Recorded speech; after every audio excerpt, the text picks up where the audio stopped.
Hello හැමෝටම ආයුබෝවන්. ඉතින් ඔන්න අපි ඔයගොල්ලන්ට අද අපේ ඉඩවිසිලන් YouTube channel එකෙන් අරන් ආවේ තවත් වීඩියෝ සීරීස් එක පළවෙනි වීඩියෝ එක. ඉතින් මේ වීඩියෝ සීරීස් එකෙන් අපි ඔයාලට අරන් එන්නේ human resource management කියන subject එක පිළිබඳව ඔයගොල්ලන්ට වටිනා වීඩියෝ කිහිපයක්. ඉතින් ඒකෙදි අපි පළවෙනි වීඩියෝ එක විදිහට මම අද ගෙනල්ලා තියෙන්නේ model paper discussion එකක්. මොකද model paper එකක් ඉස්සෙල්ලාම ඔයාලට පෙන්නලා සාමාන්‍ය මොන වගේද මේ subject එක කියන එක පෙන්නලා අපි ඊගාවට මේකේ තියෙන subject එකේ තියෙන curriculum කියන සාමාන්‍යයෙන් ලංකාවේ ඕනෑම management faculty එකකින් උගන්වන ප්‍රධාන subject එක තමයි human resource management කියලා කියන්නේ. ඉතින් ඒ සෑම management faculty එකකම මේ උගන්වන මොන campus එකේ උගන්වුවත් සාමාන්‍ය human resource management එකට අදාළ වෙන පොදු විෂය මාලාවක් එහෙනම් පොදු syllabus එකක් තියෙනවා. අනේ syllabus එකට අදාළව තමයි මේ video series එක මම හදන්නේ සහ මේ model paper එක හදලා තින්නේ ඔයාලට උගන්වන විවිධ වූ topics යටතේ එන ප්‍රධාන කරුණු ටික ගොනු කරලා ඒ දේවල් ටික ටාගට් කරලා තමයි මේ model paper එක develop කරලා තියෙන්නේ. ඉතින් මේ model paper එක ඇවිල්ලා මම කලින් කිව්වා වගේ තවත් video series එකක පළවෙනි වීඩියෝ එක විදිහට තමයි එන්නේ. මොකද ඔයගොල්ලන්ට ඉදිරියේදී මම ඔයගොල්ලන්ට මේ human resource management එකට අදාළ විවිධ topics ඔයාලට වෙනම ඔයාලට ඉගෙන ගන්න මම වෙනම වීඩියෝ series එකක් අරන් එනවා. ඉතින් ඒක නිසා අපි කතා කරමු අද model paper එක. අපි පළවෙනි model paper එක human resource management වල තියෙන.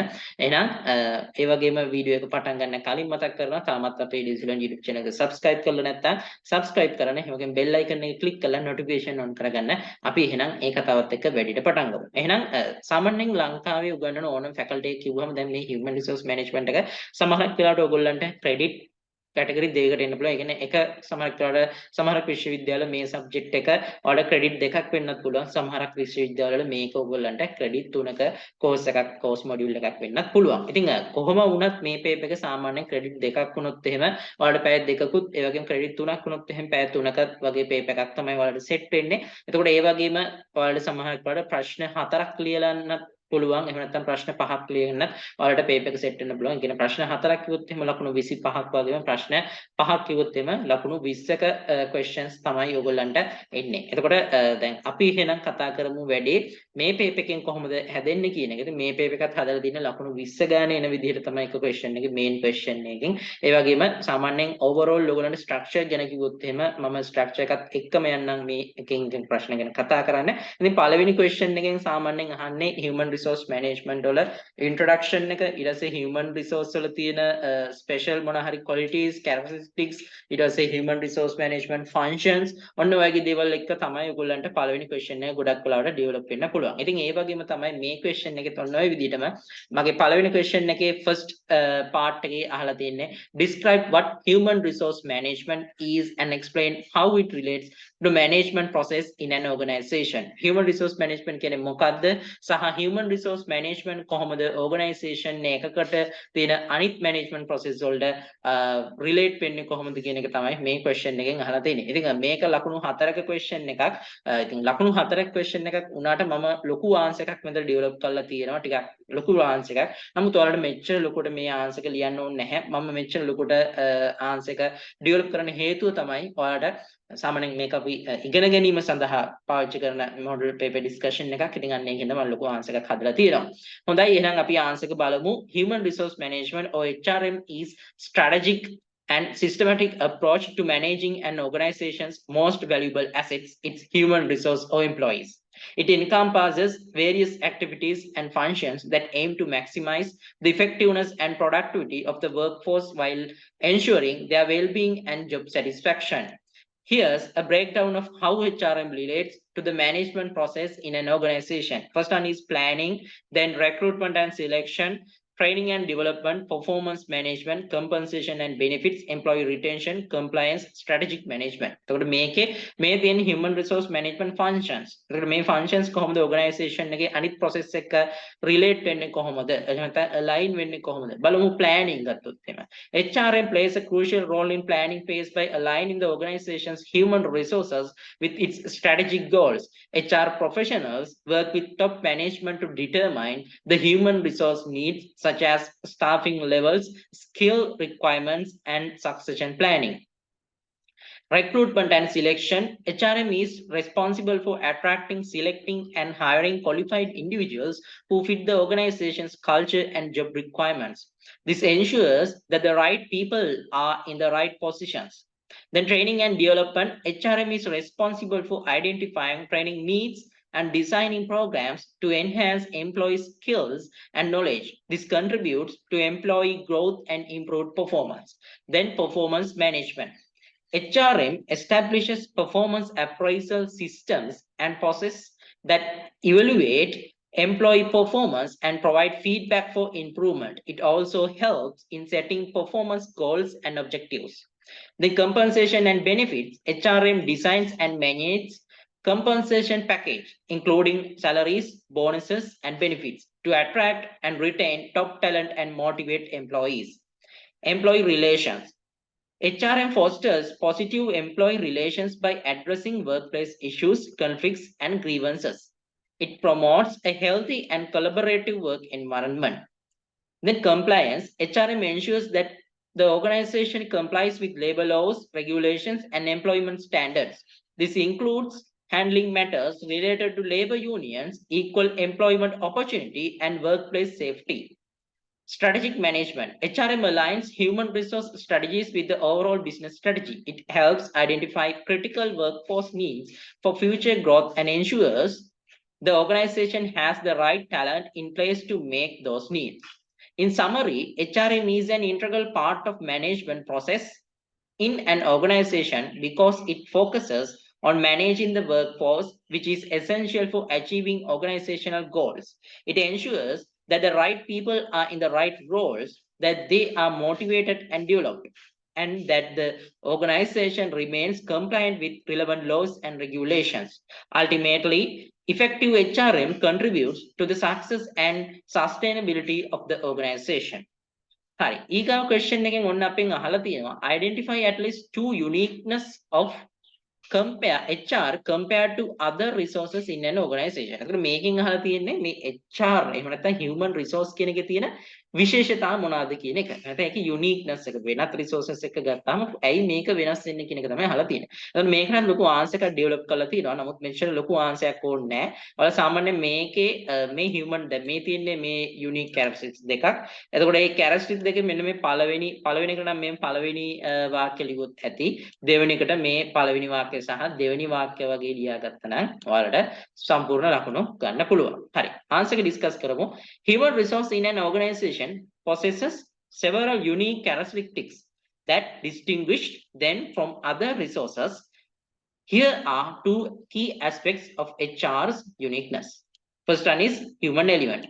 Unlike other resources like machinery, technology, financial assets, human resources involve individuals with their own emotions, motivations, and complexities.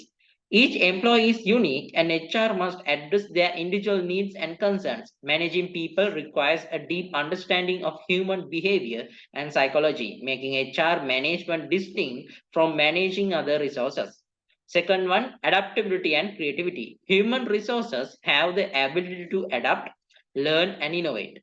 Unlike machines or equipment that perform specific tasks, employees can think critically, solve problems, and generate new ideas. HR plays a pivotal role in harnessing its creative and adaptable potential by creating conducive work environment, fostering collaboration, and providing opportunities for growth and development. So these two characteristics highlight the dynamic and human-centric nature of HR management, setting it apart from the management of other resources in an organization. Effective HR management recognizes the importance of these unique qualities and leverages them to drive organizational success. Right, it was a ඊළඟ part එකට එනවා. So මේකේ අහන්නේ explain using an example how human resource can be contributed to create competitive advantage in an organization. ඒතර මේකේ අහන්නේ කොහොමද මේ human resource management කියන එක නැත්නම් human resource කියන එක organization එක competitive advantage එකක් ගන්න කොහොමද බලපාන්නේ කියන එක අපිට example එකක් use කරගෙන discuss කරන්න කියනවා. එතකොට මේකේ මම දීලා තියෙනවා 1යි 2යි 3යි 4යි 5යි හයක්. කියන්නේ හයක් මේ තියෙන්නේ කොහොමද මේක බලපාන කියන HR functions කීපයක් කතා කරන්නේ මේක කොහොමද organization එකේ competitive advantage එකට බලපාන්නේ කියන එක. ඒකට මේකේ ලකුණු හතරක් වුණාම ඔයාලා සමහරකට මේකෙන් හතරක් එහෙම නැත්නම් දෙකක් හොඳට describe කරොත් ඔයාලට සම්පූර්ණ ලකුණු ගන්න පුළුවන්. right අපි බලමු answer කොහොමද වෙන්නේ කියන එක.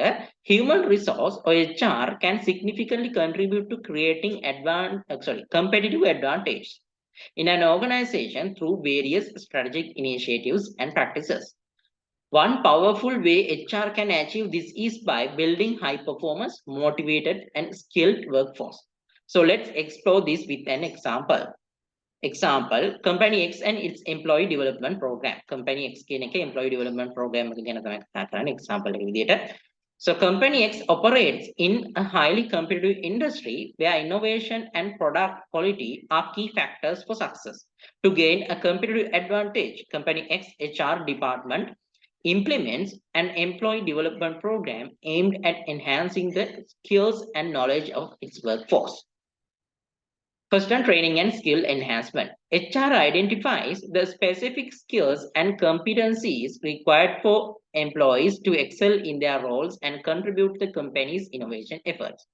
They invest in training programs, workshops, and courses that align with these skill needs. For example, a technology-driven industry, they might offer coding boot camps or advanced software training. Continuous learning curve. HR fosters a culture of continuous learning and improvement. They encourage employees to stay updated with industry trends and emerging technologies. This can include providing access to online learning platforms or offering incentive for employees to obtain relevant certifications. Next on talent retention. By investing in employee development, HR enhances job satisfaction and engagement. Employees feel valued and are more likely to stay with the company, reducing turnover. This not only saves recruitment and onboarding costs, but also retains valuable institutional knowledge. Next on innovation. With a highly skilled and motivated workforce, Company X becomes more innovative. Employees are empowered to contribute new ideas and solutions to the company's challenges. For example, software developers may come up with more efficient coding practices that improve product performance. Next on competitive product quality. As a result of employee development program, the quality of Company X products or services improves. This sets the company apart from competitors and attract customers who value quality, leading to increased market share. Next time to market. With a skilled and innovative workforce, Company X can develop and launch products faster than its competitors. This agility allows the company to respond quickly to changing market demands and gain first mover advantage. In this example, HR's strategic focus on employee development directly contributes to creating a competitive advantage for Company X. By building a skilled, engaged, and innovative workforce, the company is better positioned to excel in competitive market. This demonstrates how HR practices can play a pivotal role in shaping an organization's ability to outperform rivals and achieve sustainable success. හරි. එතකොට ඊගාවට අපි එනවා ඊළඟ question එකට. බලන්න මේකෙන් මොකක්ද අහන්නේ කියලා. State the future challenges before HR manager working an organization entirely to dynamic and competitive environment. මේ අහන්නේ human resource වල තියෙන future challenges මොනවාද කියන එක. ඒකට මේකත් ඔයගලන්ට අනිවාර්යයෙන්ම ඔයගලගේ syllabus එකේ එහෙම නැත්නම් මේ course module එකේ යටතේ ගන්නපු දෙයක් අනිවාර්යයෙන්ම ගන්නන දෙයක් මේක. ඒකට ඒක target කරලා තමයි මේ question එක අහලා තියෙන්නේ. මේකේ අහන්නේ future challenges මොනවාද human resource manager කෙනෙක් වශයෙන් තියෙන. right හරි බලමු answer එක. හොඳයි. HR managers working in dynamic and competitive environments face several future challenges that can significantly impact their roles and responsibilities. These challenges are expected to evolve as organizations continue to adapt to changing market conditions that technological advancements. Here are 5 future challenges for HR managers in such environments. මෙතනදී අපිට future challenges පහ විස්තර කරලා තියෙනවා. පළවෙනි එක තමයි talent acquisition and retention. එතකොට talent acquisition and retention කියන්නේ හොඳ talent එකක් තියෙන employees ලා අපි acquire කරගන්න එක සහ ඒ අයව retain කරගන්න එක. බලමු attracting and retaining top talent remains a perpetual challenge. As the job market becomes more competitive, HR managers will need to develop innovative recruitment strategies, offer attractive compensation packages, and create a compelling environment value proposition to retain key employees. Next one, skill gap and training. එතකොට skills කොහොමද කියන skills හිඟවීම සහ training එක අපි කොහොමද කරන්න කියන එක. Right, බලන්න rapid technological advancement and industrial disruptions are leading to skill gaps in various sectors. HR managers must identify these gaps and implement effective training and development programs to upskill existing employees or attract individuals with the needed expertise. Next one, remote work and flexible work arrangements. The shift towards remote work and flexible work arrangements accelerated by the COVID-19 pandemic will continue to be challenged. HR managers must adopt policies, ensure effective remote team management, and address issues related to workforce life balance, mental health, and productivity in distributed work environments. Next one, diversity, equity, and inclusion. DEI කියලා කියන පුළුවන් අපිට ඒකට කෙටියෙන්. Organizations are placing increasing emphasis on DEI initiatives. HR managers will need to lead efforts to create inclusive workplaces, address bias and discrimination, and promote diversity at all levels of the organization. Next one, data analytics and HR technology. HR is becoming increasingly data-driven, with the use of analytics and technology to make informed decisions about workforce planning, performance management, and employee engagement. HR managers need to develop data literacy skills and leverage HR technology effectively to gain insights and improve HR processes. Additionally, HR managers will need to stay updated on labor laws, compliance requirements, and regulatory change, which can vary by region and industry. They must also navigate the ethical and privacy considerations associated with collecting and managing employee data. In summary, HR managers in dynamic and competitive environments will need to be adaptable, forward-thinking, and strategic in addressing these future challenges. They will play a crucial role in helping organizations thrive in rapidly changing business landscapes while ensuring that employees are engaged, skilled, and supported. Okay, now next question. State the different type of approaches an organization can use to manage their HR successfully and explain briefly two of them. එතකොට මේ question එකෙන් අපෙන් අහන්නේ yes. ටිකක් ලොකු answer එකක් මේකේ develop කරලා තියෙනවා. එතකොට සාමාන්‍යයෙන් දැන් මේක ලකුණු 5ක question එකක්. ඉතින් මේකේ අහන්නේ මේ organization වලට කොහොමද ඒ කියන්නේ අපි මෙතන අහන්නේ ඇත්තටම main focus කරලා දෙන්නේ approaches to HR. ඔයාලා ඉගෙන ගන්නට ඇති ඔයාලගේ HR approaches. කියන්නේ human resource management වල දෙන විවිධ වූ approach ගැන තමයි මේක කතා කරන්නේ. ඉතින් මෙතන කතා කරන්නේ එතකොට straight different approaches of organization can use manage HR successfully and briefly. මෙතන සාමාන්‍යයෙන් කීපයක් දක්වලා එකකින් දෙකක් කතා කරන්න කියන එක තමයි කියන්නේ. ඉතින් මෙතන මම ලොකු උත්තරයක් දීලා තියෙනවා. ඒ කියන්නේ විවිධ වූ approaches ටිකක් දාලා ඒ ටික කතා කළා සහ එතනින් ආයෙ දෙකක් අරගෙන ටිකක් ලොකුට කතා කරලා තියෙනවා. ඉතින් මෙච්චර ලොකු ආන්සරයක් ඕනේ නැහැ ඔයාලට. මේවා ටික normal mention කරලා ඊට පස්සේ ඔයාලා මෙතනින් දෙකක් describe කරා නම් ඉතාමත්ම ප්‍රමාණවත් ආන්සර් එකක් විදිහට. හරි. අපි බලමු මගේ ආන්සර් එක. Organizations can use various approaches to manage their human resources or HR successfully depending on their goals, culture, and specific needs. Here are different types of HR management approaches along with brief explanations of two of them. First one, a traditional approach. This approach focuses on administrative functions, compliance, and record keeping. HR primarily handles tasks such as payroll processing, benefits administration, and regulatory compliance. While it ensures legal and operational compliance, it may not be as strategic in addressing talent management and employee development. Second one, strategic HR management. In this approach, HR aligns its functions with the organization's strategic goals. HR professionals work closely with top management to identify HR practices that can drive the organization's success. They are involved in workforce planning, talent acquisition, succession planning, and leadership development. The strategic HR approach recognizes that human capital is a critical asset that can provide a competitive advantage. Next on human capital management. Human capital management is an integral approach that views employees as valuable assets. It emphasizes the measurement of HR impact on business outcomes. Human capital management encompasses talent acquisition, performance management, learning and development, and workforce analytics to optimize the organization's human capital. Next on employee-centric approach. This approach prioritizes employee well-being, engagement, and satisfaction. HR focuses on creating a positive work environment, promoting work-life balance, and addressing employee needs. It aims to boost employee morale and productivity, ultimately impacting the organization's success. Total rewards approach.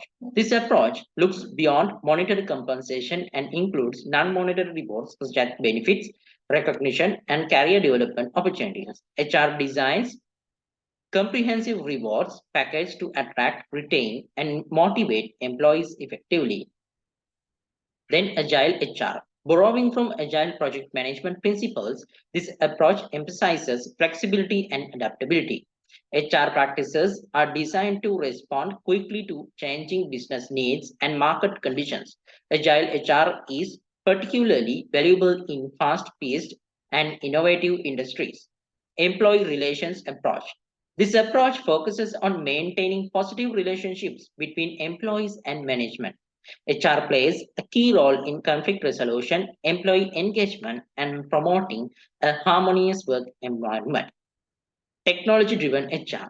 Leveraging technology and HR software, this approach streamlines HR processes, automates repetitive tasks, and enhances data analytics for decision-making. It's crucial for organizations seeking efficiency and data-driven insights. හරි. දැන් ඔන්න අපි කිහිපයක් කතා කරා. ඉතින් ඊට පස්සේ අපි කතා කරනවා මේකේ අපිට හම්බෙන මේ approach දෙකක් ගැන ටිකක් දීර්ඝව කතාවක් මෙතන තියෙනවා. බලමු මොකක්ද කියන එක. පළවෙනි එක strategic HR management, ඊළඟට employee centric approach එක ගැන තමයි කතා කරලා තියෙන්නේ. එතකොට පළවෙනි එක ගැන කතා කරොත් එහෙම this approach involves HR aligning its strategies with the overall business strategy. For example, if a tech company strategic goal is to expand into new markets, the HR team would identify the talent needed to support this expansion, plan for recruitment and training, and ensure the development of leadership skills in existing employees. The strategic HR management ensures that the workforce is equipped to drive the company's growth and success.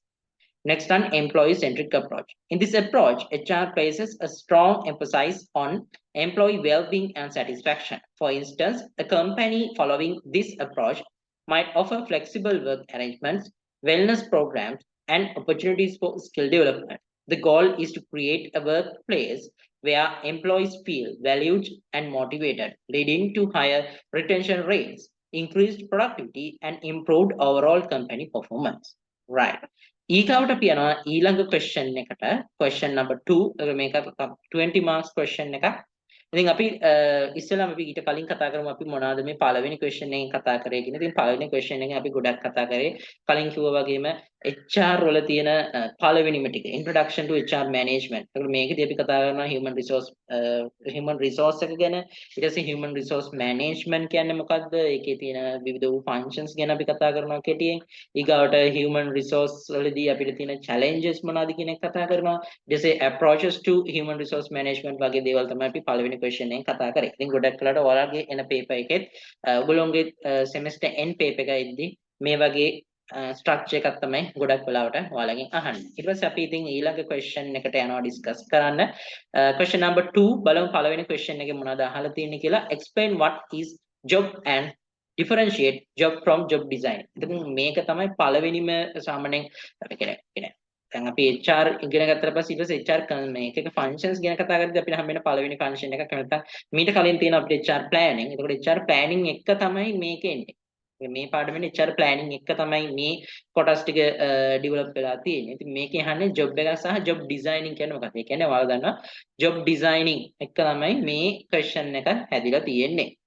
right. එතකොට මේකේ අහන job එකක් කියන්නේ සහ මොකද්ද? ඒ වගේම ඒක job designing එක ඉස්සෙල්ලා අපිට කියන job එක කියන්නේ මොකද්ද කියන එක. ඊට පස්සේ අපිට කියනවා differentiate a job from job designing. Right. Well, a job and job design are related concepts in the field of human resource management and organizational development, but they have distinct meanings. As of my answer, job means a job is a specific position or role with an organization that has a set of responsibilities, tasks, and duties associated with it. It represents a collection of tasks and responsibilities that an employee is expected to perform to fulfill the requirements of the role. Jobs are typically defined by job titles and job descriptions, which outline the key job responsibilities, qualifications, and reporting relationships associated with the position. එතකොට job එකක් කියලා කියන්නේ අපි මොකක් හරි කරන කාර්යයක්. But job design කියලා කියන්නේ මොකක්ද කියලා බලමු. Job design is the process of structuring and organizing the components of a job to improve efficiency, productivity, employee satisfaction, and overall organizational performance. It involves a deliberate effort to create jobs that are well suited to the skills, abilities, and motivations of employees while aligning with the organization's goals. Job design encompasses various aspects, including task allocation, work methods, work processes, and the overall work environment. Job design කියලා කියන්නේ මේ අපි job එකක් කොහොමද develop කරන්න කියන එක. දැන් ඒක ස්ට්‍රක්චර් කරන්න සහ ඒක ඕගනයිස් කරන්න කොහොමද කියන එක තමයි සරලවම ජොබ් ඩිසයින් කියලා ගත්තොත් එහෙනම් අපිට කතා කරන්න තියෙන්නේ. ඉතින් මේක අපි ඩිෆරන්ෂියේෂන් දාලා තියෙනවා. විවිධ වූ කාණ්ඩ යටතේ තමයි මේ ඩිෆරන්ස් එක අපි කතා කරන්නේ. එතකොට පළවෙනි එක නේචර් එක අනුව, ફોකස් එක අනුව සහ පර්පස් එක අනුව කොහොමද වෙනස් වෙන්නේ කියන එක. එතකොට as of the nature, a job refers to the specific role or position held by employee within an organization. Job design refers to the process of shaping or structuring that job for optimal performance and employee satisfaction. Next on focus, a job focuses on the tasks, responsibilities, and duties that an employee is expected to carry out. Next on job design, job design focuses on how those tasks and responsibilities are organized, combined, or modified to enhance performance and employee well-being. Next is according to the purpose. The purpose of defining a job is to establish a clear understanding of what is expected from an employee in a given role. But the purpose of job design is to make the job more engaging, efficient, and fulfilling for the employee, leading to improved organizational outcome. So finally, in essence, a job is the static definition of a role within an organization, while job design represents the dynamic process of optimizing that role to maximize its effectiveness and align it with the organization's objectives. Effective job design can lead to higher employee morale, productivity, and overall organizational success. So likewise, we can develop the answer for this. එතකොට job සහ job design කියන එක පිළිබඳව මේ වගේ answer එකක් අපිට develop කරන්න පුළුවන් සහ මේ වගේ ක්වෙස්චන් එකක් අපෙන් අහන්නට හැකියාවක් තියෙනවා. So ඊළඟ ක්වෙස්චන් එකට අපි යමු. ඊළඟට අහලා තියෙන්නේ mention the primary and other objectives of job design. එතකොට job design එකේ objectives ගැන තමයි අහන්නේ. job design කියන්නේ දැන් ඔයගොල්ලෝ දන්නවා රැකියාවක් නිර්මාණය කිරීම. එතකොට ඒකේ තියෙන primary objective එක සහ other objectives ගැන තමයි අහන්නේ.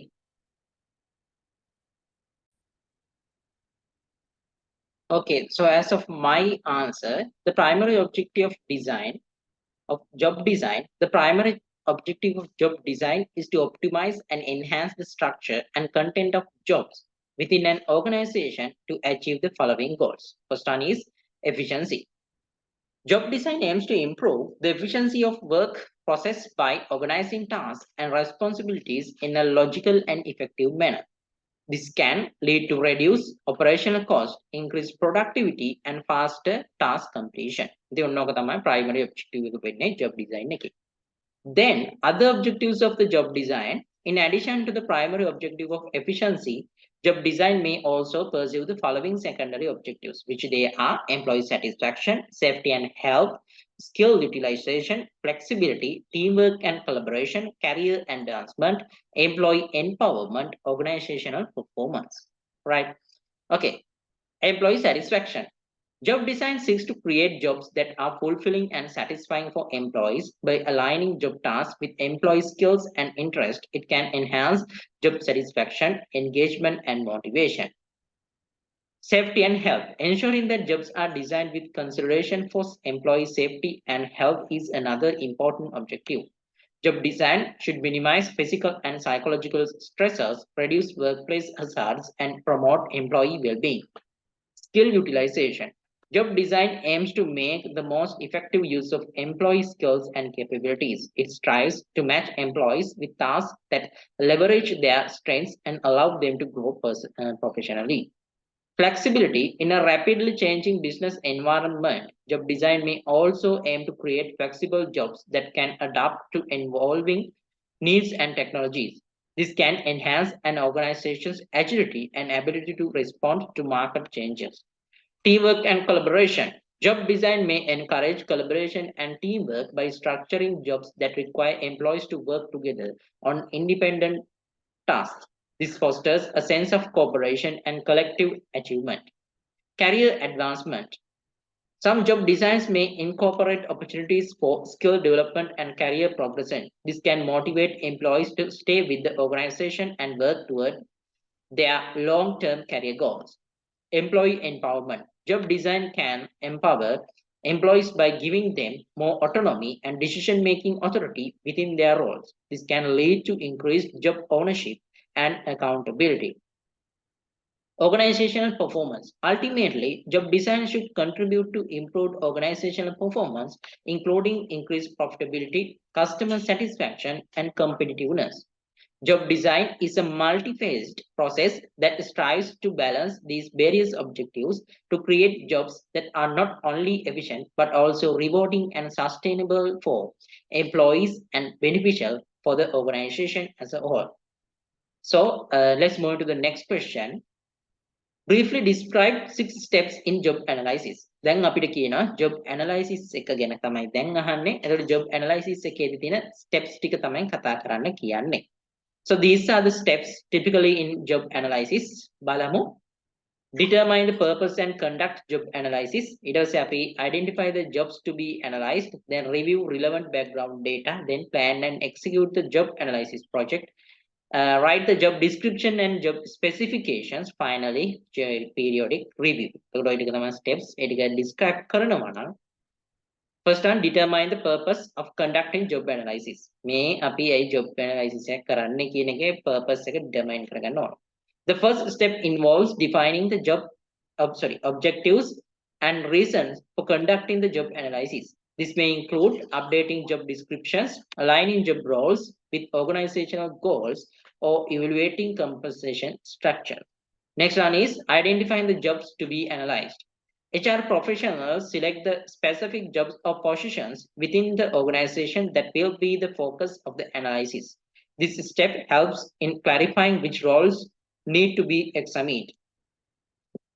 Then review relevant background data. Before collecting new data, it's essential to review existing information such as current job descriptions, organizational charts, and performance appraisals. This provides a starting point for the analysis. Then plan and execute the job analysis project. This step involves selecting data collection methods, which may include interviews, surveys, observations, or job shadowing. Data is collected from employees, supervisors, and subject matter experts to understand the tasks, responsibilities, and requirements of each job. Next one, write the job description and job specification. Based on the data collected, HR professionals create comprehensive job descriptions and job specifications. Job descriptions outline the duties, responsibilities, and tasks associated with the job. Job specifications list the qualifications, skills, and attributes required of the job holder. Finally, the periodic review. Job analysis is an ongoing process.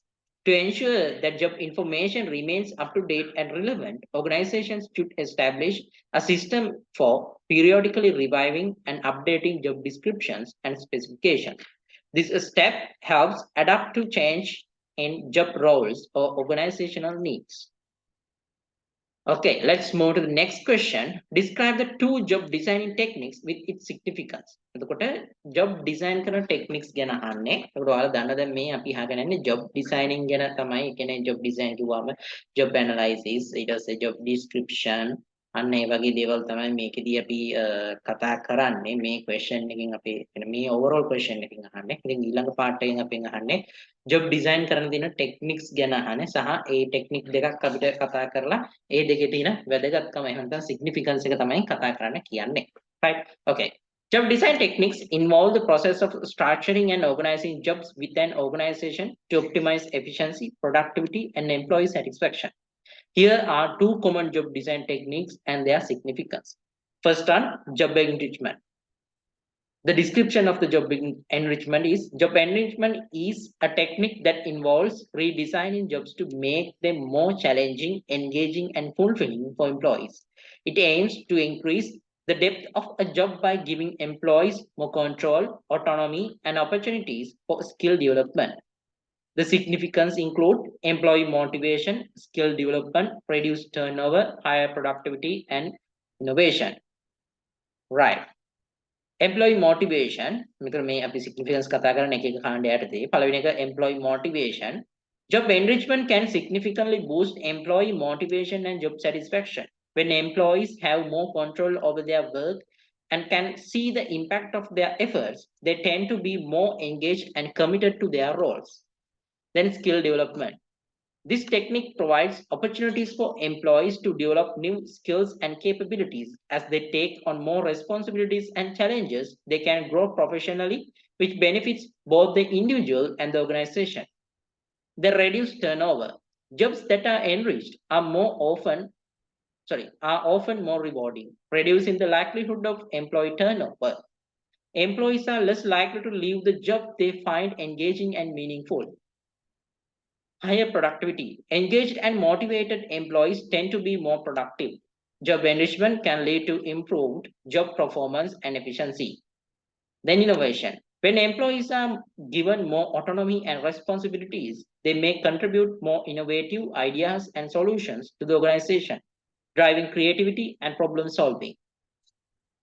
Next method is job rotation. The description, job rotation involves periodically moving employees through different roles or positions with the organization. It allows employees to gain exposure to various aspects of the business and develop a broader skill set. The significance include skill diversification, reduced monotony, succession planning, enhanced problem solving, improved employee retention. Skill diversification. Job rotation helps employees acquire diverse skills and knowledge by exposing them to different functions and departments.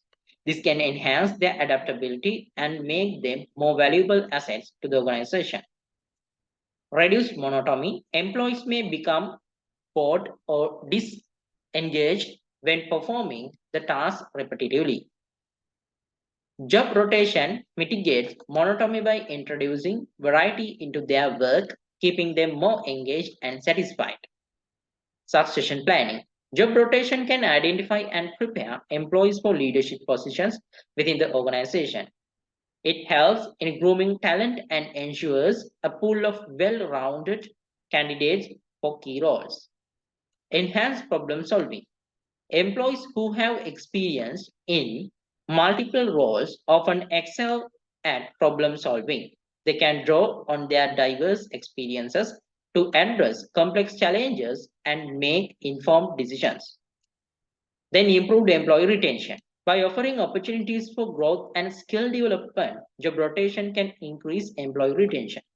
Employees are more likely to stay with an organization that invests in their professional development. Both job enrichment and job rotation are valuable techniques for organizations aiming to improve employee engagement, retention, skill development, and overall organizational effectiveness. The choice of technique may depend on the specific needs and goals of the organization and its employees. Right, let's move to the next question. How can work involved in the jobs be linked to Hackman and Oldham's core job characteristics model. එතකොට මෙතනින් අහන්නේ මේ Hackman and Oldham's old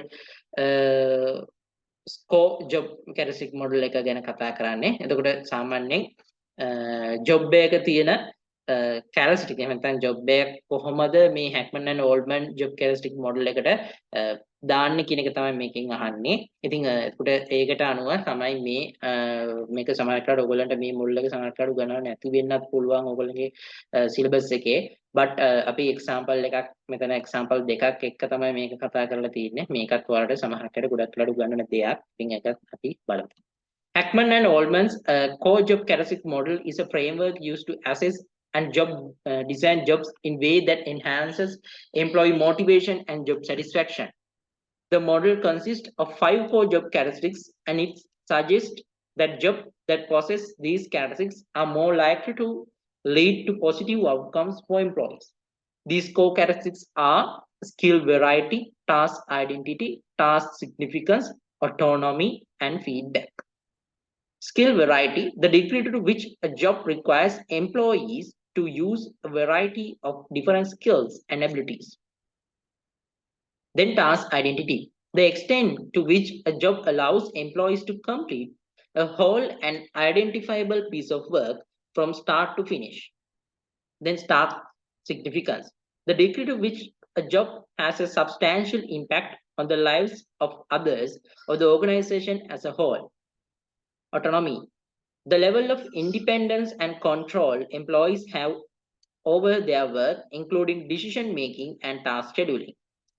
Then feedback, the extent to which employees receive clear and direct information about the effectiveness of their performance. To link these characteristics to specific jobs, let's consider 2 examples. First one, example 1, software developer. Skill variety. A software developer's job often involves in a high level of skill variety. They must use various programming languages, tools, and problem-solving techniques to create software solutions. Task identity. Depending on the project, a developer may have a strong sense of task identity, especially in smaller teams or when working on specific software modules.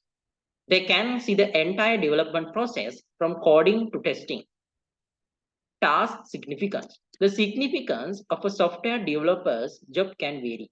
In some cases, the software they create may have a significant impact on users or organizations, especially in critical systems like healthcare or finance. Autonomy. Many software developers enjoy a significant degree of autonomy. They often have control over how they approach coding tasks, make technical decisions, and manage their time. Then feedback. Feedback is an integral part of software development. Developers receive continuous feedback during code reviews, testing, and user feedback on the software they produce. Next example is registered nurse. The skill variety. Nurses require a diverse set of skills, including medical knowledge, patient care, communication, and critical thinking. Task identity. Task identity often high for nurses, particularly when caring for a patient from admission to discharge. They are responsible for the entire patient care process. Task significance. The significance of nursing is evident as nurses have a direct impact on patients' health and well-being. They play a crucial role in providing medical care and emotional support. Autonomy. Autonomy levels for nurses can vary depending on the healthcare setting and specific roles. Nurse practitioners, for instance, have a higher degree of autonomy in diagnosing and treating patients. Feedback. Feedback is crucial in nursing as it helps improve patients' care. Nurses receive feedback from doctors, patients, and their own assessments of patient outcomes. In both examples, you can see how the core job characteristics of Hackman and Oldham's model are applicable. These characteristics can be used to assess and design jobs in a way that enhances employee motivation and job satisfaction, which can lead to improved performance and organizational outcomes. So with that, we have come to the end of our second question. Now we will discuss about the third question. එතකොට දෙවෙනි question එකෙන් අපෙන් සම්පූර්ණ ඇහුවේ job design and job description වගේ දේවල් එහෙම වගේම job analysis ගැන. ඊකට අපි එනවා question number 3 එකට.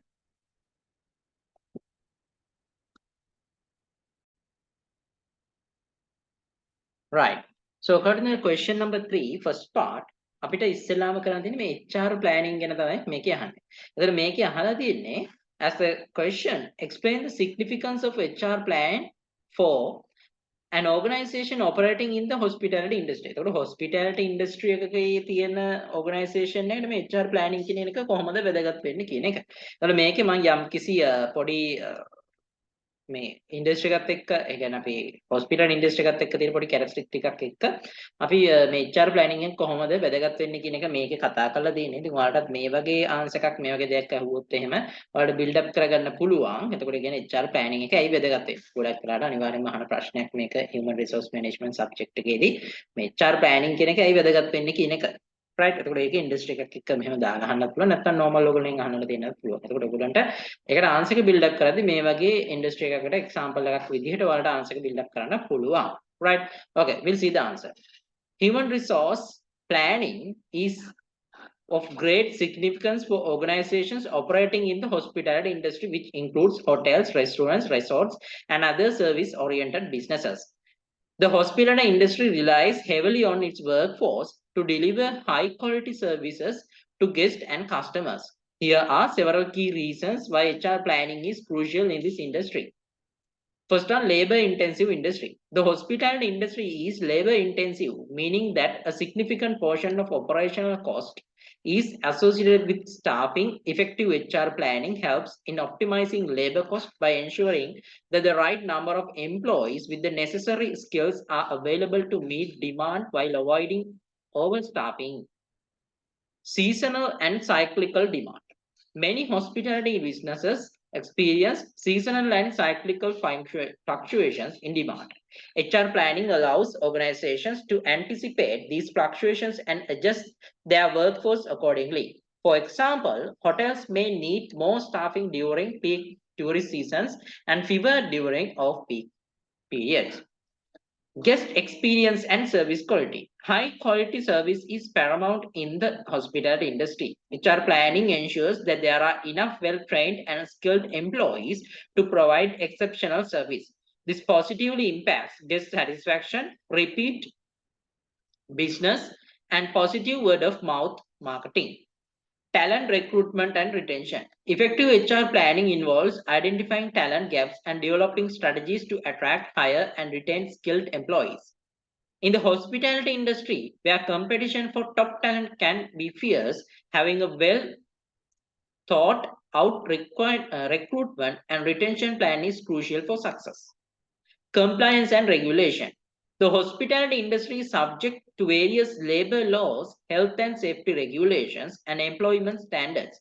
HR planning helps organizations stay compliant with these regulations by ensuring that policies and practices align with legal requirements.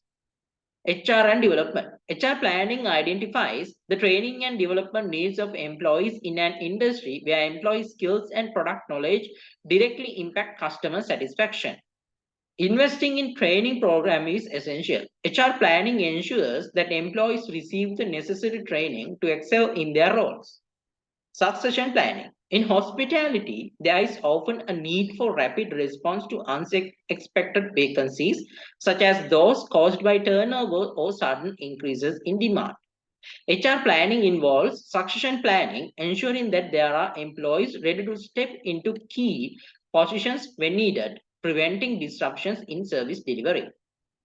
Cost control. Effective HR planning helps control labor cost by optimizing staffing levels, reducing turnover, and minimizing overtime expenses.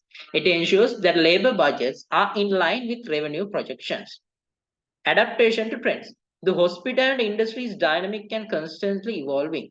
HR planning allows organizations to adapt to changing customer preferences, technology advancements, and industry trends by aligning their workforce with emerging needs. In summary, HR planning is a strategic imperative for organizations in the hospitality industry. It enables them to optimize their workforce, enhance service quality, control cost, and stay competitive in a rapidly changing market. A well-executed HR planning process is essential for the overall success and sustainability of hospitality businesses. Right, with that, we'll move to the next question. Internal recruitment is better than external recruitment for an organization. Elaborate this statement. එතකොට මේක කියන්නේ මේ internal recruitment. එහෙම නැත්නම් අභ්‍යන්තරයෙන් අපි සේවයකයන් තවත් තියෙන මොකක් හරි position එකකට බඳවා ගැනීම හොඳයි කියනවා. අපි පිටතින් ව්‍යාපාරයට පිටතින් කෙනෙක් ගන්නවට වඩා. එතකොට මේ statement එක අපිට elaborate කරන්න කියලා කියන්නේ. අපි බලමු මේ internal recruitment and external recruitment කියන එකෙන් තමයි මේ question එක develop වෙලා තියෙන්නේ. බලමු මේ කතාව කොහොමද මේකට answer එකක් අපි develop කරන්න කියලා. The statement internal recruitment is better than external recruitment for an organization is a subjective statement that depends on various factors, including the organization's specific circumstances and goals. Both internal and external recruitments have their advantages and disadvantages. Let's elaborate on the statement by discussing the potential benefits of the internal recruitment. මේක internal recruitment එකේ benefits focus කරලා තමයි මේ answer එක develop වෙන්නේ. First one is faster integration and adaptation. When promoting from within, employees are already familiar with the organization's culture, policies, and processes. They require less time to adapt and become productive in their new roles, leading to a quicker transition. Boosting morale and motivation. Internal promotions can boost employee morale and motivation. When employees see that there are opportunities for advancement within the organization, they are more likely to stay committed and perform at their best. Internal recruitment is often incurs lower cost than external recruitment. There are fewer expenses associated with advertising, interviewing, and onboarding external candidates. Additionally, existing employees may not require the same level of training and orientation as new hires. Promoting from within the enhanced employee retention. Next one is retention and loyalty. Promoting from within has employee retention. Employees who are given opportunities to advance within the organizations are more likely to stay with the company, reducing turnover rates. Then knowledge and skill transfer. Internal candidates bring a wealth of institutional knowledge and skills that they have acquired while working in various roles within the organization. This knowledge transfer can be valuable for the company. Cultural fit. Internal candidates are already aligned with the organization's culture, values, and goals. They are more likely to seamlessly fit into their new roles and continue to support the company's structure. Then reduce risk.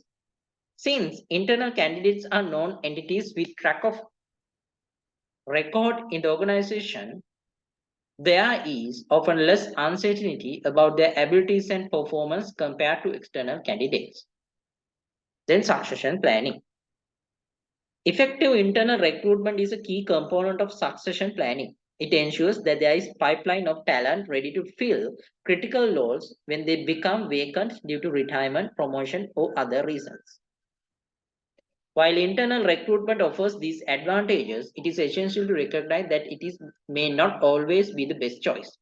There are situations where external recruitment is necessary, such as specialized skills or fresh perspectives are needed, or when internal talent pools are insufficient to meet the organization's needs.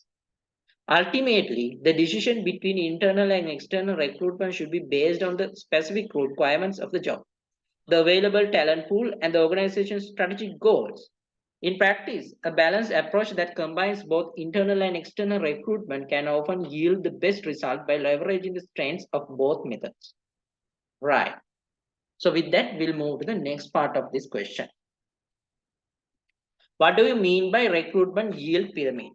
මේ recruitment yield pyramid කියන එකෙන් තමයි මේ question එක අහලා තියෙන්නේ. එතකොට මොකද්ද මේ recruitment yield pyramid කියන්නේ මොකද්ද කියන එක තමයි මේ question එකෙන් අහන්නේ. So we'll see the answer. The recruitment yield pyramid is also known as recruitment funnel or hiring funnel. It's a visual representation that illustrates the stage of recruitment process from the initial contact with the potential candidates to the final hiring decision. It's called pyramid because, like a pyramid, the number of candidates narrows down as you progress through the stage. This concept has recruiters and HR professionals understand the efficiency and effectiveness of their recruitment efforts. Here's a breakdown of the recruitment yield pyramid stages. Total applicants. At the base of the pyramid, there are all the individuals who express some level of interest in a job opening, such as those who see a job posting, visit the company's careers page, or attend a job fair. That represents the widest pool of potential candidates. Completed applications. Moving up the pyramid, a portion of the total applicants will take the next step and complete the application process. This involves submitting a resume or application form, providing requested information, and potentially answering initial screening questions. Then qualified candidates. Among those who complete the application process, some will meet the minimum qualifications and requirements for the job. These individuals are considered qualified candidates and are eligible for further consideration. Interviewed candidates. From the pool of qualified candidates, a smaller group will be selected for interviews. This could involve phone interviews, video interviews, or in-person interviews. The purpose is to assess their skills, experience, and fit for the role. Then offered candidate. After the interview stage, a subset of interviewed candidates will receive the job offers. These are the individuals the organization is interested in hiring. Hired candidates. At the top of the pyramid are the candidates who accept the job offers and become new employees of the organization. They have successfully completed the recruitment process. The recruitment pyramid provides a visual representation of how the candidate pool narrows down at each stage of the recruitment process. It helps HR professionals and recruiters measure the effectiveness of their sourcing, screening, and selection efforts. By tracking the conversion rates at each stage, organizations can identify areas where improvements may be needed to optimize their recruitment process, reduce time to hire, and make better hiring decisions. Then state the requirement of good selection process and briefly explain two of them. දැන් කියන්නේ අපි recruitment process එක ගැන තමයි මේ අහලා තියෙන්නේ. එතකොට recruitment process එකක එහෙම නැත්නම් හොඳ recruitment process එකක requirement එක සහ කියන්නේ requirement එක අහනවා. ඒ වගේ මේකෙන් දෙකක් අපිට explain කරන්න කියලා. ඒකට කියන්නේ හොඳ මේ recruitment process එක තිබිය යුතු ලක්ෂණ එහෙම නැත්නම් ගුණාංක තමයි අහන්නේ. එහෙනම් දෙකක් කතා කරන්න කියලා. Right. Okay. A good selection process is critical for organizations to make informed and effective hiring decisions. It ensures that the right candidates are chosen for the job roles, leading to improved performance, reduced turnover, and a more productive workforce. Several requirements are essential for a good selection process. Here are two of them explained. First one is validity. Validity is one of the most crucial requirement of a good selection process. It refers to the extent to which the selection method and tools accurately predict a candidate's ability to perform the job successfully. In other words, a valid selection process should assess the relevant skills, qualifications, and attributes that are essential for the job. Explanation. For example, if a job requires strong analytical skills, a valid selection process would include assessment or interview questions that specifically evaluate a candidate's analytical abilities. A valid process ensures that candidates are evaluated based on criteria that directly relate to performance, increasing the likelihood of making of a successful hire. Then reliability. Reliability refers to the consistency and dependability of the selection process. A reliable selection process produces consistent results when used repeatedly, assuming the candidate's qualifications remain constant. Inconsistencies in the process can lead to unreliable hiring decisions.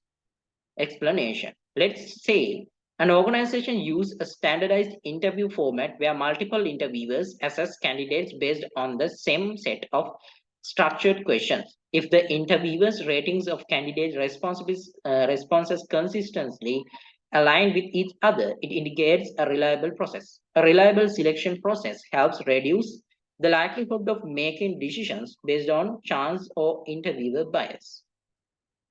Job relatedness.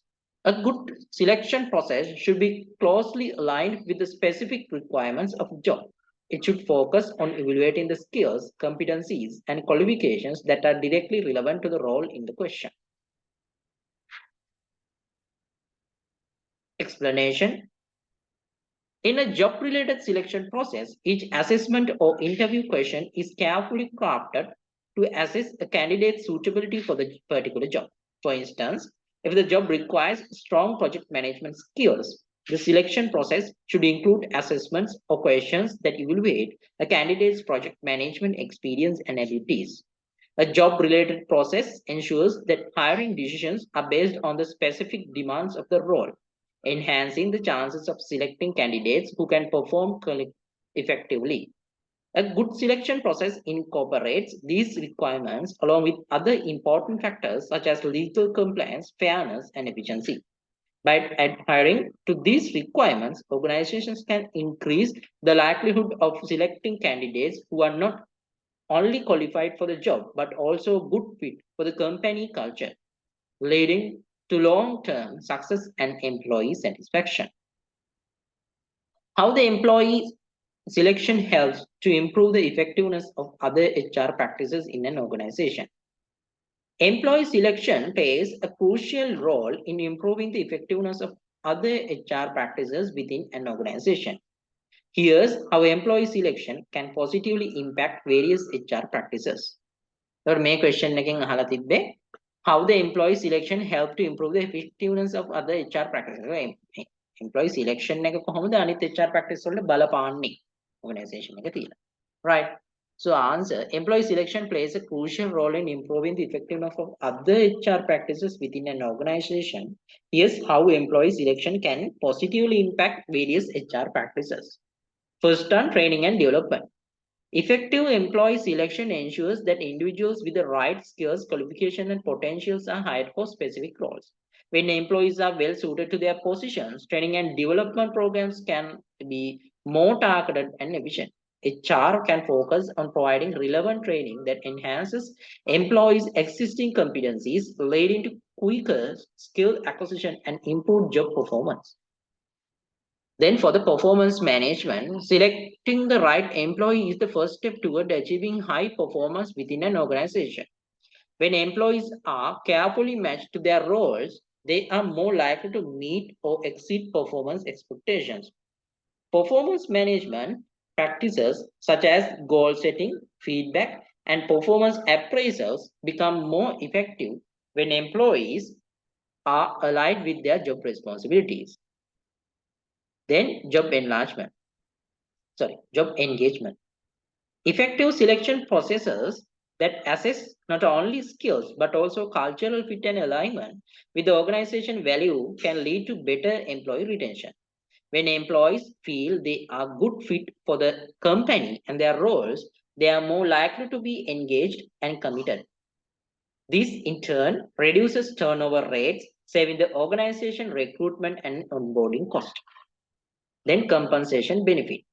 Employee selection influences compensation and benefit practices by ensuring that employees are appropriately compensated based on their skills and contributions to the organization. Accurate job matching helps HR professionals determine competitive compensation package and rewards for employees, which can improve job satisfaction and retention. Succession planning and career development. Selecting employees who demonstrate potential for growth and leadership is essential for succession planning. When the right individuals are identified during the selection process, HR can focus on grooming and developing them for the future leadership roles. This ensures a talent pipeline that is well prepared to fill critical positions. Then diversity and inclusion. An effective selection process should be designed to minimize bias and promote diversity and inclusion. By selecting candidates based on objective criteria and assessing their fit for the organization's diversity goals, HR can create a more inclusive workforce. In turn, this can lead to a more diverse and innovative workplace. Then workforce planning. Employee selection is integral to workforce planning. HR can use data from the selection process to identify skill gaps and future staffing needs. Effective selection ensures that the organization has the right talent in place to execute its strategic plans. In summary, employee selection serves as a foundation for many other HR practices. When employees are carefully chosen and matched to their roles, HR practices across the employee life cycle, from training and performance management to retention and workforce planning, become more efficient and effective. Effective selection leads to improved overall organizational performance and employee satisfaction. Let's move to the next question. දැන් ඔන්න අපි employee planning and selection ගැන කතා කරන් කලින් question එකේ ඊගාවට අපි යනවා ඊළඟ question. So මේ question එකේ පළවෙනිම question එකෙන් focus වෙලා තියෙන්නේ performance appraisal. Right? නැත්නම් performance appraisal ගැන තමයි මේ question එකෙන් focus වෙන්නේ ගොඩක් දුරට. Right? එතකොට පළවෙනි question එකෙන් අපෙන් අහලා තියෙනවා define the employee performance appraisal. මොකද මේ සේවක කාර්ය සාධන ඇගීම කියන එක මොකක්ද කියලා අපිට හඳුන්වන්නයි කියනවා. So according to the answer given, employment performance appraisal is a systematic process used by organizations to assess and evaluate an employee's job performance and contributions to the organization. It involves the measurement, analysis, and documentation of employees' accomplishment, strengths, weaknesses, and areas for improvement. Performance appraisal typically includes a review of employees' work-related goals, competencies, and overall job performance against predetermined criteria or standards. The primary purpose of performance appraisal is to provide feedback to employees about their performance, identify areas for development, and make decisions related to compensation, promotions, training, and other HR processes. Right. Next question. So, ඊළඟ එකෙන් අහලා තියෙන්නේ state the essentials of an effective employee performance appraisal system and explain two of them. එතකොට effective performance appraisal එක තිබිය යුතු දේවල් මොනවාද සහ ඒ දේවල් වලින් දෙකක් describe කරන්න තමයි කියන්නේ.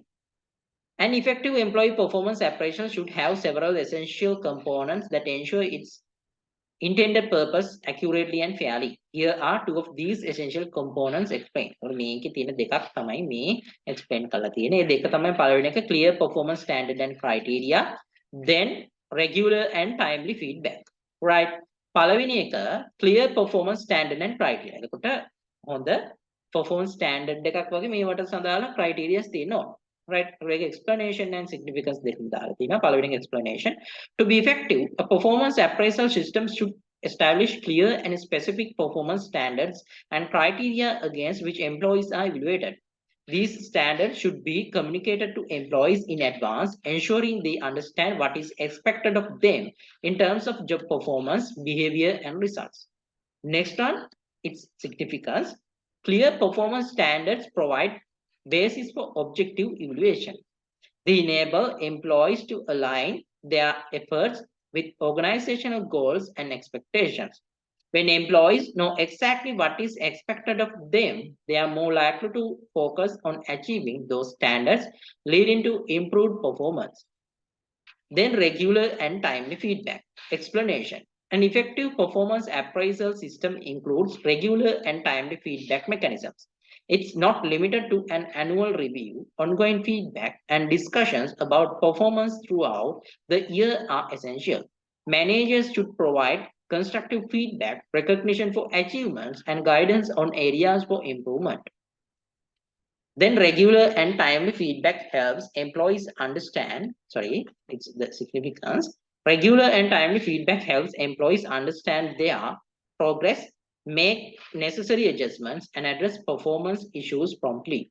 It fosters open communication between employees and supervisors, leading to greater transparency and trust. Additionally, it allows for real-time course correction, enhancing the chances of achieving performance goals. These are two key essentials of an effective employee performance appraisal system. Clear performance standards and regular feedback contribute to fair and accurate assessments, improved employee engagement, and better alignment with the organizational objectives. Additionally, they facilitate the identification of development needs and opportunities, coaching and training, ultimately leading to enhanced employee performance and growth. Measuring actual performance of the employee is one main step of the employee performance evaluation system. Identify the sources of information frequently used by HR management to measure the actual performance of employees. එතකොට මෙතනින් අහන්නේ මෙතන මේ question එකෙන් කියන්නේ performance appraisal කියලා කියන්නේ organisation එකේ දැන් actual performance එක කියලා කියන්නේ organisation එකේ performance evaluation එකේ තියෙන එක step එකක්. අපි මොකද actual performance එක මොන වගේද කියලා බලන්න ඕනේ performance appraisal එකක් හරියට අපි කරද්දී. right? ඉතින් අන්න එතකොට මේ actual performance එක මැනගන්න අපිට විවිධ දේවල් අවශ්‍ය වෙනවා. අනේ දේවල් මොනවාද කියන එක තමයි මෙතනින් අහන්නේ. actual performance එක මැනගන්න තියෙන measure කරගන්න තියෙන විදි. So according to the answer, let's see. Human resource management uses various sources of information to measure the actual performance of employees during the employee performance evaluation process. These sources help HR professionals and managers gain a comprehensive understanding of employees' job performance. Here are common sources of information frequently used for performance measurement.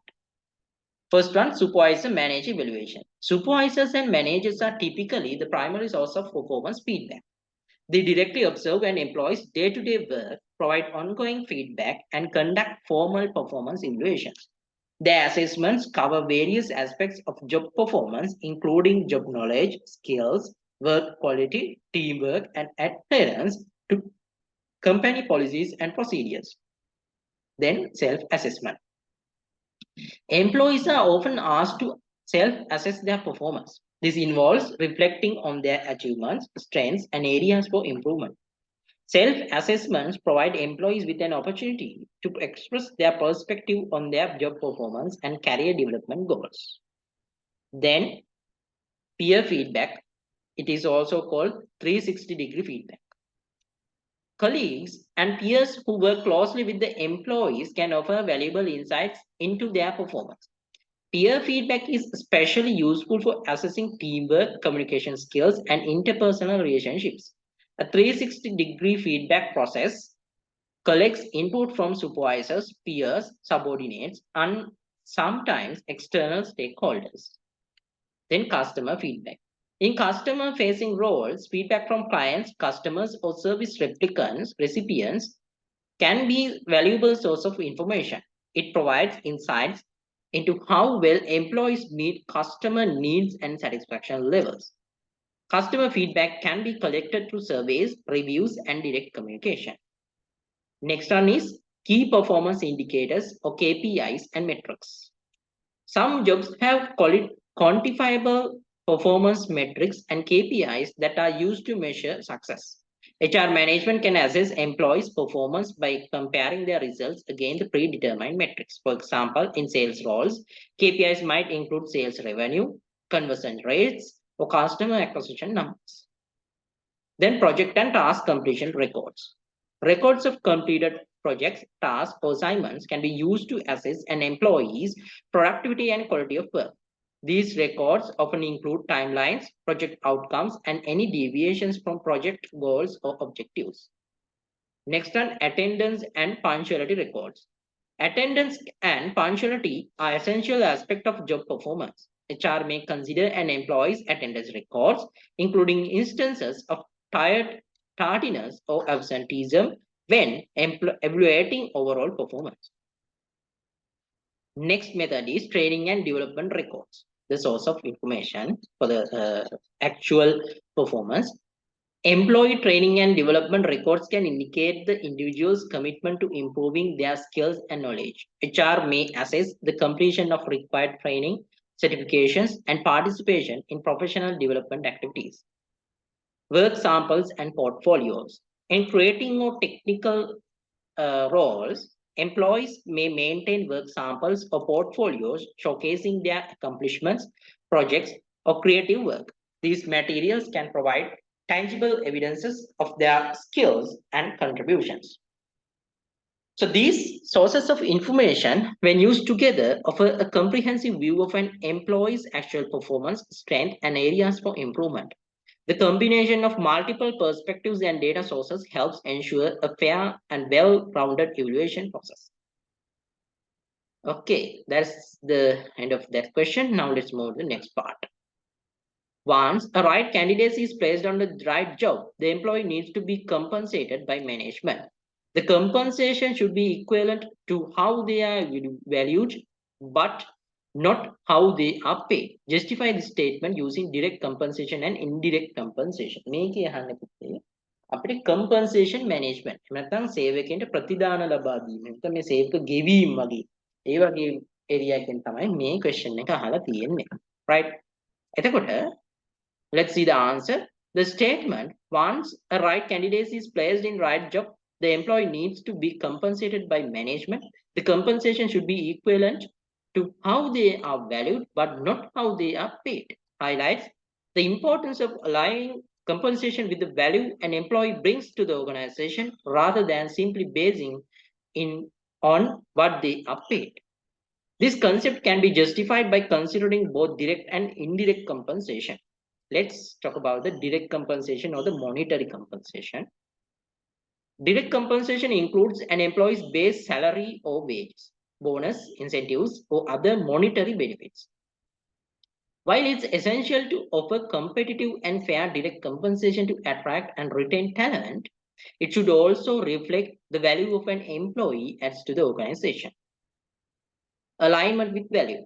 Direct compensation should be linked to factors such as job responsibilities, performance, skills, experience, and market demand for specific roles. When employees contribute significantly to the organization's success, their direct compensation should reflect this high value.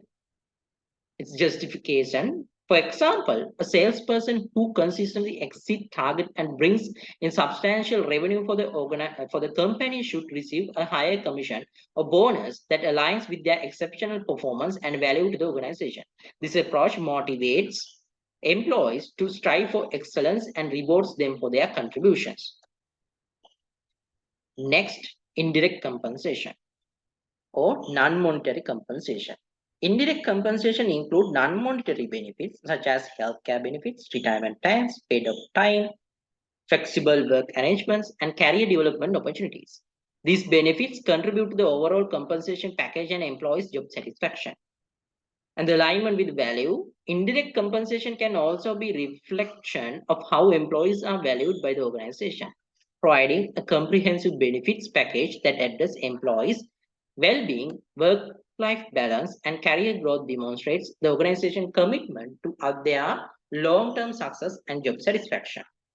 Its justification is, for instance, offering opportunities for skill development and career advancement through training programs and mentorships initiatives directly compensates employees for their potential value to the organization. It invests in their growth and aligns their personal development with company's goals. In summary, the statement emphasizes the importance of compensation that is not solely based on what employees are paid, but is closely tied to how they are valued and their contributions to the organization.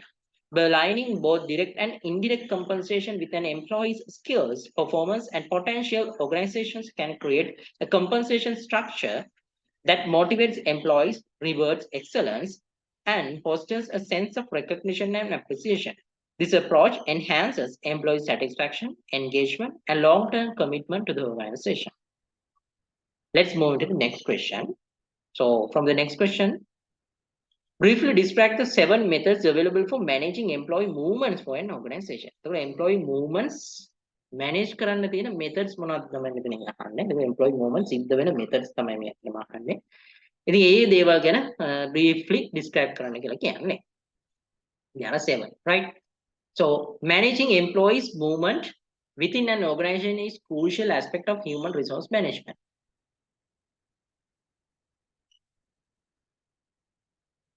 Here are 7 methods available for managing employee movements. First one, recruitment, then selection, placement and onboarding, promotions and career development, transfers, performance appraisal and feedback, finally termination and separation.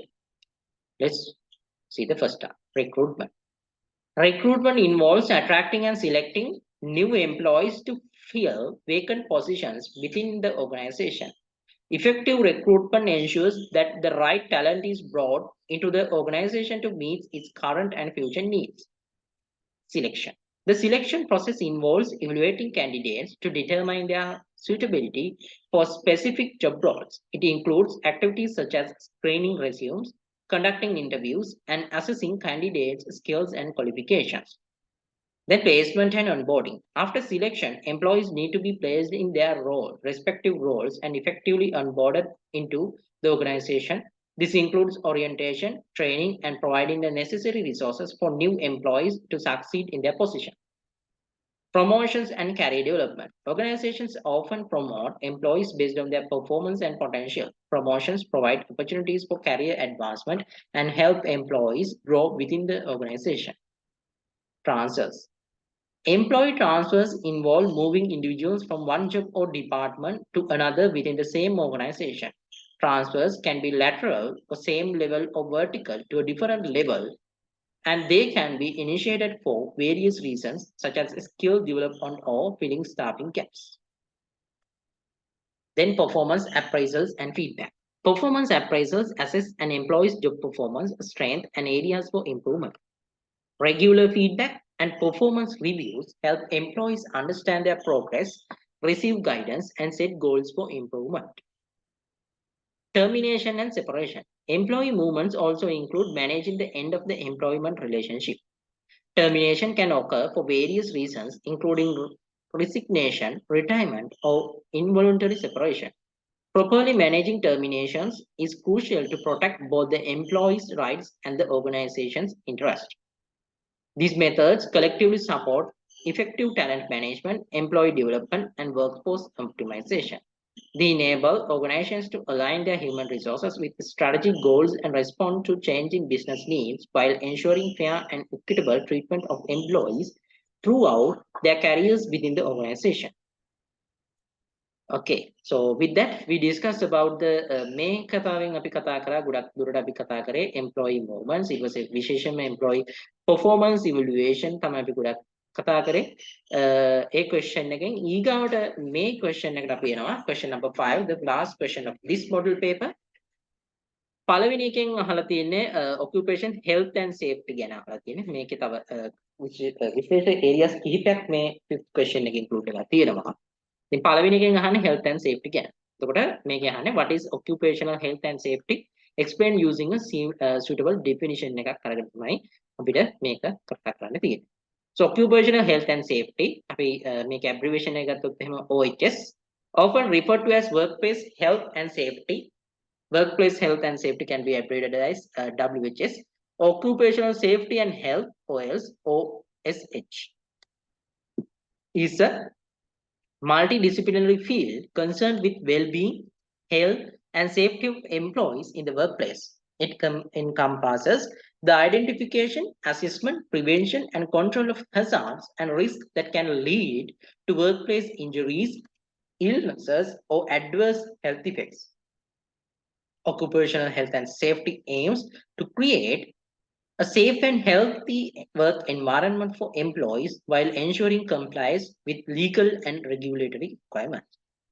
A suitable definition of OHS could be occupational health and safety is the discipline and practice that focuses on protecting the physical, mental, and social well-being of employees in the workplace. It involves the systematic identification and mitigation of workplace hazards, the promotion of safe work practices, and compliance with relevant laws and regulations to prevent workplace accidents, injuries, illnesses, and fatalities. In essence, OHS seeks to promote a culture of safety, reduce workplace risk, and ensure that employees can carry out their job responsibilities without jeopardizing their health and safety.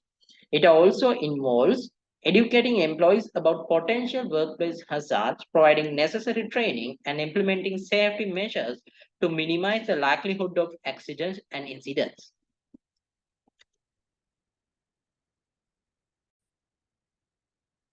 Okay, let's move on to the next question. So in this question, what is asked is to differentiate the occupational safety and from occupational health. So මෙතන අහන්නේ occupational safety කියන එක occupational health කියන එකකින් වෙනස් කර දක්වන්නයි කියන එක. So we'll see the answer. Occupational safety and occupational health are two closely related but distinct aspects of occupational health and safety, or simply the OHS. They focus on different aspects of ensuring the well-being of employees in workplace. Here's a differentiation between the two. So මේ කරන් තියෙනවා occupational safety කියන එකේ definition එක දීලා තියෙනවා. There have been given the concerns and the preventive measures and the examples. So the same things are discussed in the occupational health also, right? Okay, we'll consider about the occupational safety. The definition: occupational safety primarily deals with the prevention of accidents, injuries, and incidents in the workplace. It focuses on maintaining physical safety and safeguarding employees from immediate dangers and risks associated with their job tasks. Concerns: occupational safety addresses hazards such as slip and fall accidents, machinery-related injuries, electrical hazards, chemical exposures, fire safety, and other immediate threats to employee well-being. So the preventive measures in occupational safety include implementing health safety protocols using personal protective equipment, PPE, ensuring proper machine guarding, conducting safety training, and maintaining emergency response plans. Then the examples: ensuring that employees wear hard hats on construction sites, provide safety goggles for workers handling chemicals, and enforcing proper lockout or tagout procedures for prevent equipment accidents are examples of occupational safety measures. Then we will consider about the occupational health.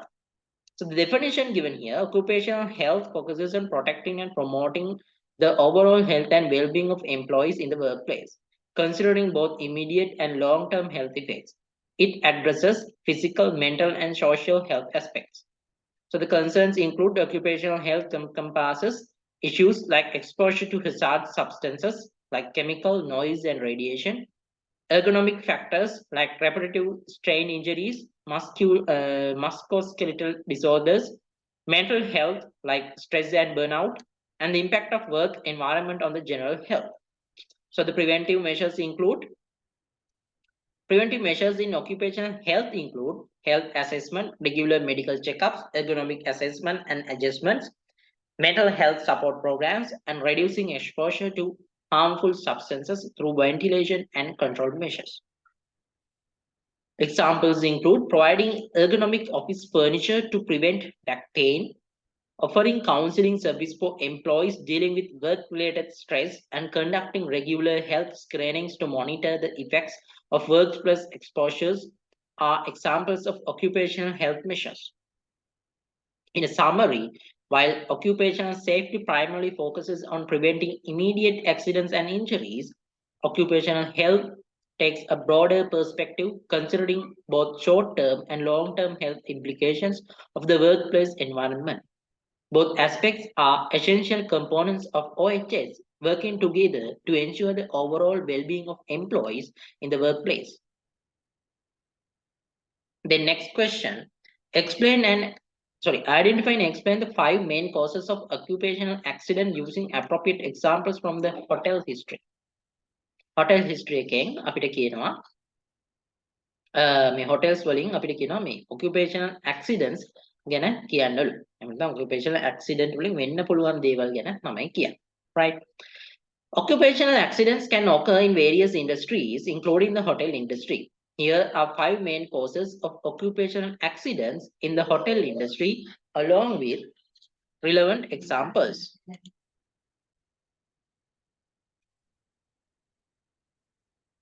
First one: slips, trips, and falls. The cause: slippery falls, uneven surfaces, and cultural walkways can lead to slips, trips, and falls. These accidents can result from wet floors in the lobby, slip liquids in the dining area, or obstructions in hallways. Example: a hotel guest can spill a drink in hotel restaurant and staff fail to promptly clean it up or place warning signs. Another guest walks through the area, slips on the wet floor, and sustains injuries. So manual handling and lifting.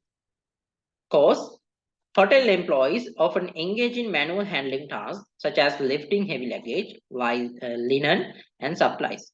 Incorrect lifting technique or overexertion can lead to sprains, and back injuries. Example includes a hotel housekeeper bends over to lift a heavy bag of laundry without using proper lifting techniques, resulting in back injury that requires medical attention. Next one, chemical exposure. The cause is hotel staff may work with various cleaning agents and chemical to maintain cleanliness. Improper handling, lack of protective gear, accidental spill can lead to chemical exposures and related health issues. Example include a hotel janitor accidentally mixes two cleaning chemicals that produce harmful fumes. The janitor inhales the fume and experiences respiratory distress. Next one, burns and scales. Cause burns and scales can occur in hotel kitchens and laundries. Employees working near hot stoves, ovens, steamers, or hot water are at risk of burns from hot surface or liquids. Example include a chef in the hotel kitchen reaches for a pot on a hot stove without proper protection, resulting in a burn on their hand. Next one, electrical hazard. Cause electrical hazards can rise from faulty wiring, exposed wires, or malfunctioning equipment. In hotels, electrical hazards may be present in guest rooms, kitchens, and maintenance areas. Example, a hotel maintenance worker attempts to fix a malfunctioning electrical outlet without turning off the power supply. They receive an electrical shock as a result. To prevent these types of occupational accidents in the hotel industry, protective safety measures are essential. These includes employee training on safe practices, the use of appropriate personal protective equipment, regular equipment maintenance, proper signage, and creating a culture of safety awareness among all staff members. Let's move to the next one. So in this question, now it is considered for the employer-employee relation. Management employee relations. ඒ වගේ එහෙම නැත්නම් අපි කියනවා labor relations management. අනේ වගේ area එකෙන් තමයි මේ question එක develop වෙලා තියෙන්නේ. So this is about the bargaining or collective bargaining. Question එකෙන් අපි අහන්නේ define collective bargaining. So collective bargaining is a process used in labor relations and industrial relations where representatives of workers, usually labor unions, and representatives of employers, management or company officials, negotiate and reach agreements on various employee-related issues. These agreements often cover topics such as wage, work conditions, benefits, employment terms, and dispute resolution procedures. In essence, collective bargaining is a method by which employees, typically through their chosen labor union, engage in negotiations with their employees to achieve mutual agreements that govern various aspects of employment relationships. These agreements are typically formalized in labor contracts or collective bargaining agreements or CBAs. Collective bargaining aims to balance the interest of both labor and management by promoting fair and equitable workplace conditions and terms of employment. Next question is considered, why do employees join unions?